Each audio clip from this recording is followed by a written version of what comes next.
Hi guys, and welcome to Cooking with Z. I'm glad you guys are here. If it's your first time, welcome. Welcome to my kitchen where I cook Spanish recipes and have a lot of fun doing it. I hope that you enjoy your stay and that we can cook not only today but keep cooking from this day forth together. And if you've come back for more, then I am extremely happy because that means you've been enjoying my videos. So today, I am actually going to cook what we call pastelillos. Some people call them empanadas. Some have different names for them. We call them pastelillos because to us empanadas are more like a flour, kind of breaded kind of thing. But I know many cultures call what we call pastelillos empanadas. So just so that you be like, well, that looks like empanadas. But we call them pastelillos, okay? So now, to start with, you're going to need ground beef, okay? This is going to be a quick video because most of the stuff is already pre-prepped. So I just want to show, I guess, how you actually fill it and make them. People have been asking me, are they hard to do? They're really not. They're just time consuming. Just because you have to cook the meat separately, let it cool, and then make the pastelillos. So that's the only reason that it will take a little time. But today we already have the meat cooked. Okay, I do have oil heating up here, and I have ground beef that I already pre-made. Now, if you don't know how to make the ground beef for the pastelillos, I do have a video that by the time you see this video, it should have already posted of how to make this. Okay, now I do want to say, I know that a lot of people make their pastelillos while they're still hot, while the meat is still hot. That is fine. Not that there's anything wrong with that. Now, the reason that I don't do it is simply because since the pastelillo is made of course, the flour, the heat makes it stretch. So you have to rush through it. Otherwise, it'll break through and it'll leak out. So when you do it with the meat at room temperature or just warm instead of hot, then you can work better with the actual pastelillo and you don't have to worry about it stretching or breaking or stuff like that. And it comes out a lot more crunchier and it looks a lot better because it's nice and formed instead of looking all deformed. Usually if you look at it, see some that are all stretched and stuff like that. It's because of the heat of the meat that stretched it, okay? So we're using Goya discos, okay? This is what they look like. And it usually brings 10. This is the medium size, the regular size. They have the big ones. So I use both depending on how many people I'm going to cook for, okay? So now I have the pot with the oil heating up. Make sure that it's actually wide enough where, that the pastelillo can actually cook well because it has room, okay? Now I have a separate plate, a bigger plate, where I just put some napkins so that when I do fry it, I can put it here first and let it drain. Put some sea salt on it while it's still hot before I put it in whatever container or plate I'm planning on using. Now, this plate, some people do everything in the same plate. I don't, just because then you have to keep wiping, cleaning, start over. It's more time consuming that way. This way it saves me time and it really only 2 plates and I can move faster because I don't have to keep stopping, wiping, and cleaning. And I'll show you what I mean. So, let me move my glasses. Now, you don't have to do this, but I like to put a little bit of flour on the plate where I'm going to be folding the pastelillos. It makes it, it doesn't let the moisture get to it as much. and it makes it easier for me to pick up, and it fries a lot faster and better. So it doesn't have to be a lot, just enough to cover the bottom. You know, it doesn't, you're not gonna, you know what I'm saying, that's all you need. It's just a little bit. I just like to spread it around. You'll see, you don't even have to use as much as this if you don't want to. Just a sprinkle, guys, just to keep it from sticking to the plate. Now, I'm going to use a big spoon just because it'll help me drain the meat. I did drain it before we started, but ground beef always retains moisture and it retains water. So it's, even if you drain it, you're always going to have some left over at the bottom, okay? So this is one of everyone in my family's favorite, guys. Like, literally. Like, no exaggeration. It's just, I can never make them enough. Like, even if I make them maybe twice a month, they still want me to make more, or make them more often. Now, they come with a plastic paper, which is great because they're individually wrapped. Otherwise, they will all be all smushed in together. So you take the disc, just put it in the middle, and just take now, you're going to take about this much. Let me show you guys. Maybe I should have done this on the other side. Okay, now that's probably like a medium, that's too much. We're going to use, so that you can measure it at home, a tablespoon, okay? I'm going to get a tablespoon right behind you guys. About this size, and use, okay. Now I'm going to do it here because I want you guys, can you guys see what I'm doing? Now we're going to push this in. I think you guys can see.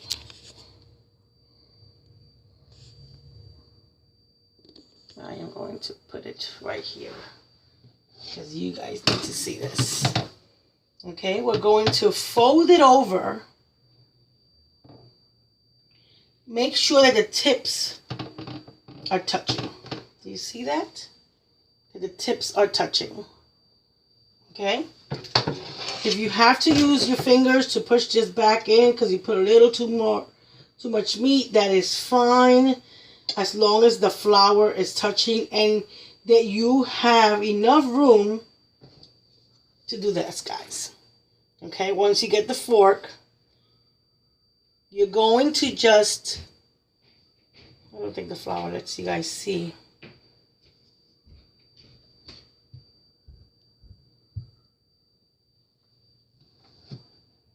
I am going to take some of this out because I do want you guys to be able to see. Okay. I'll show you in a minute. I'll do another one that doesn't have as much flour so that you guys can see. Okay? Because it's important for you guys to be able to see that. Hold on. Now, I'm not going to tell you, but, well, you guys might not make a mess. But, you know, I'm usually pretty good, but sometimes I do make a mess. I'm not going to lie. Okay, so 1, 2. Okay, so 2 tablespoons is filling up this medium one, okay? I think it's because I'm used to doing the big ones. So these are not doing me justice here, guys. Okay, here we go. So now with the tips of your fingers, you can just follow the outline. And by the outline, I mean this side right here. You can just push it down. Make sure they're all even, you know what I'm saying, together. Okay? You see both sides? Can you see that? They're both together. Can you see it? Okay. Now, once you do that, you're going to take the fork and you're going to make you're going to press it down You're just making like little fork prints on it. Okay? Now, press it down. Don't press it so much that it'll break, but press it down enough that it'll secure it, okay? Can you see that? Can you see how it's imprinted? These are the small ones. The big ones, of course, will be easier to fill because you have a lot more room.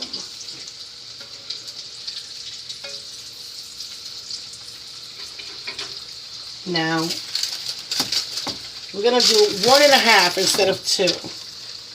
Okay, because obviously 2, I believe, is too much.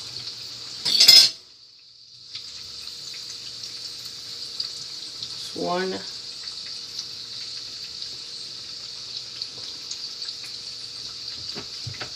Okay, that finishes. Okay, yeah, 1.5. Now you can use the fork. Let me move this over, guys. You can use the fork to push the meat back, okay, to settle it in the middle so that you can have enough room to be able to press it over. And once you do, I take the tip from the top and I start from there, and then I make sure that it's even down here first before I start marking the ones on the side. And the more you do this, by the time that you're on your, I want to say like your 3rd or your 4th, you're already an expert, okay? That's how easy it is. I hope I'm doing it justice.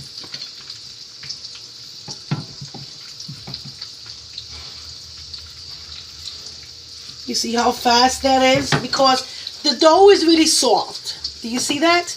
The dough is really soft, so it don't take a lot. But you want to make sure that it is sealed, because sometimes it will stay open. So you have to make sure that you pressed it down enough to where it is going to be sealed. You see, that's a perfect one. Perfect. So you see, it's not so soft because it's not hot. If the meat was hot, I wouldn't be able to do this because it would break apart. I would have to put it really slowly and really quickly into the oil, because otherwise it would truly break apart that fast. So that's why a lot of people don't like making them, because they think that it's dumb. It's really not. It's just because they are doing it with the meat too hot. Okay? Let's see if I can move this a little bit more so you guys can see a little better. Sorry about that, guys. I think that's good right there. Yes. I want to make sure that you guys understand and can see. Like I said, and that's all it really is, guys. The hardest part is just making the meat. That is the hardest part of the whole thing. The whole thing is making the meat is the hardest part. And even that is very easy. Okay? It just takes a little bit of time and stuff like that, but it's not that it's hard at all. Now, I like to have mine a little juicy. Like I said, I did drain this, but I don't like it to be dry either. So, and there are so many ways to make this. Sometimes I make it with corn. Put a couple of pieces of corn in there. You can make it with corned beef, shredded chicken, which is delicious, shredded pork. In my house, the beef one is the best. Everybody likes the most. I like them all. But I do like that you're able to do variety. My grandma used to make the same ones but with cheese, and my mom also. She would put a really thin slice of cheese on top of the ground beef, and it's really good also. Okay, let me take these out.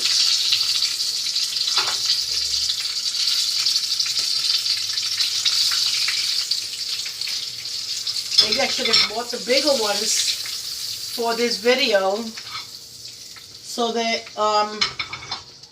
maybe it would have been easier for you guys.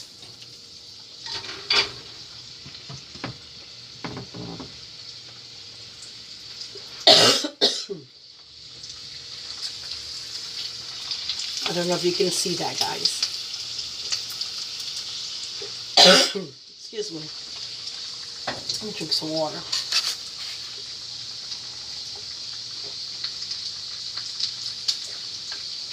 Oh, thank you, Lord. Okay, you see now these are already fried.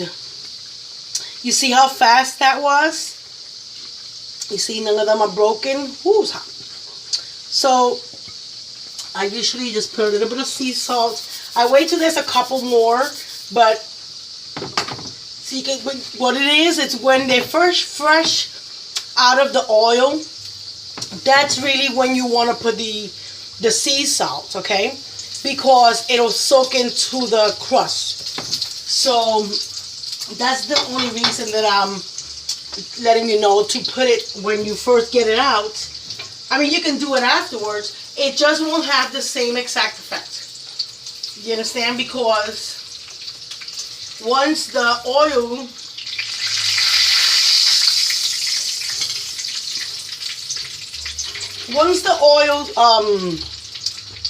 disappears or soaks into the pastelillo, then it won't be the same. So now of these small ones, I mean, my kids, my roommate, my friends, they all eat 5 by themselves, like with no problem whatsoever. Now when I do the big ones, they'll probably eat like 2 or 3, usually maybe 2.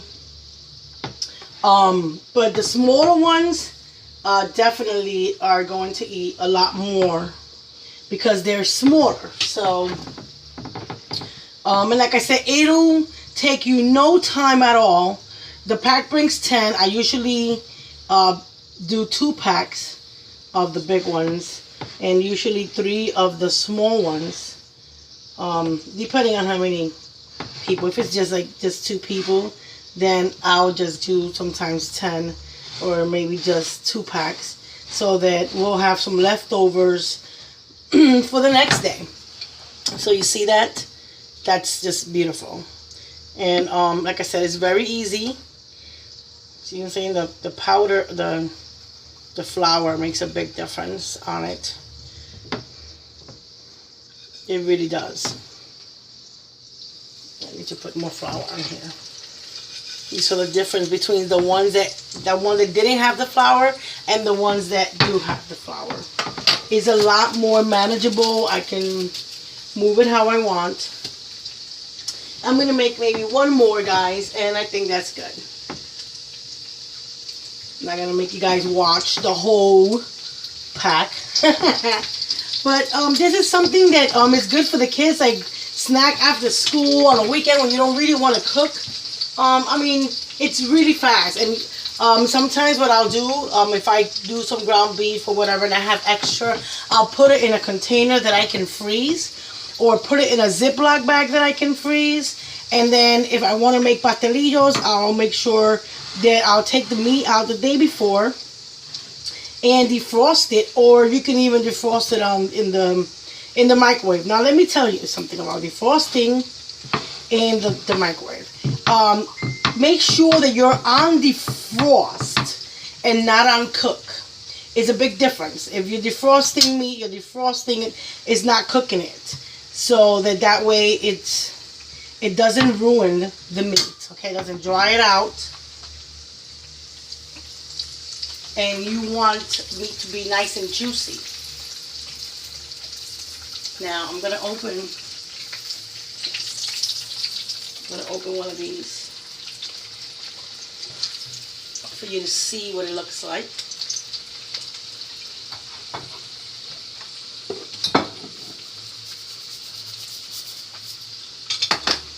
Guys, these things are delicious. So you see, then the napkin actually picks up the extra oil, so that when you put it in another plate, because usually I move it to another plate after they're all done, so that way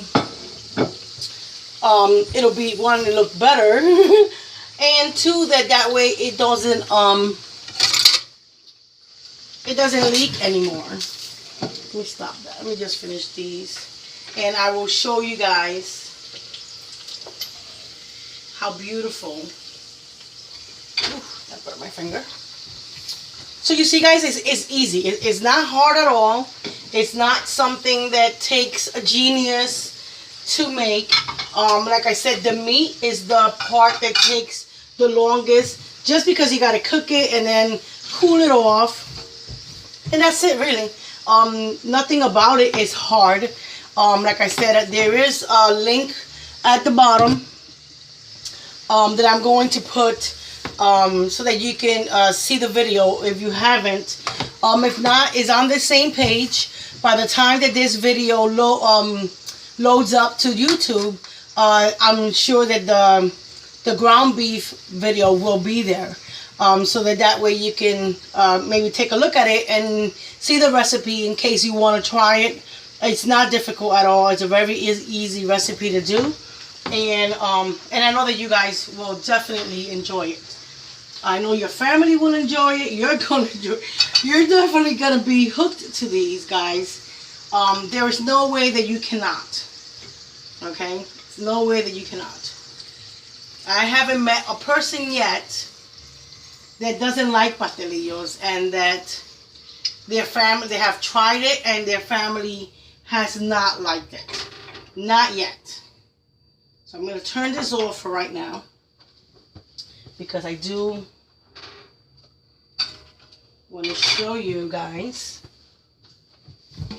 what it looks like in the inside.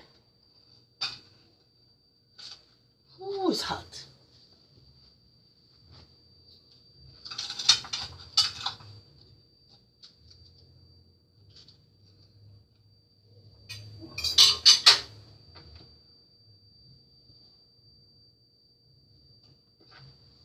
Okay, guys, there it is. So you see how beautiful. It's nice and crispy.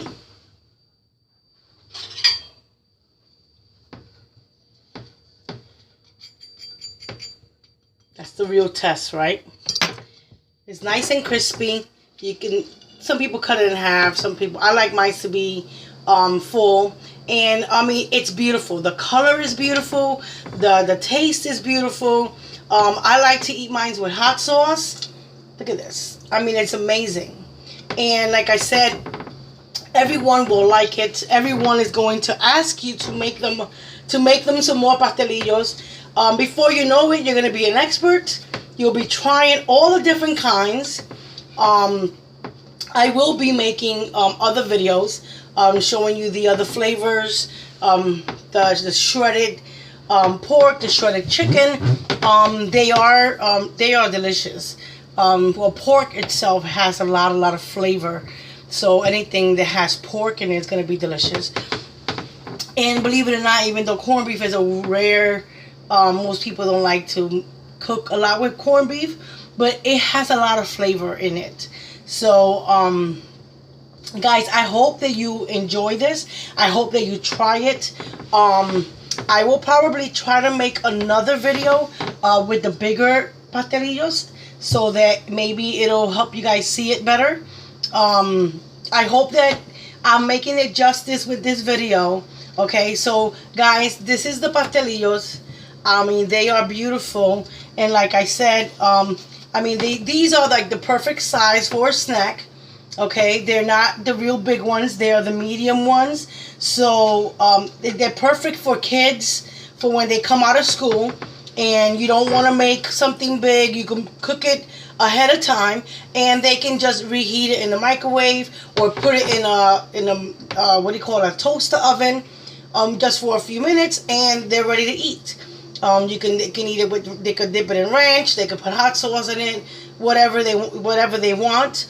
It's a very easy, delicious recipe, and I guarantee you that everyone that tries it in your home is going to like it. Because now remember that really the flavor is from the meat. That's what's making the flour taste good. because soaking up soaking up the flavor from the ground beef. Therefore, the pastelillo on the outside, it has the flavor of the meat. Okay? Sorry, guys. I'm tired. It's been a long day. So, I hope that you guys enjoy it. Oh, my God. Guys, I wish you can taste this. You're going to have to make one to find out how delicious they really are. So, guys, please like, subscribe, share, and please come back for more videos, okay, of how to spice up your kitchen, try new recipes, and change it up in your kitchen. Change up your menu, try something new.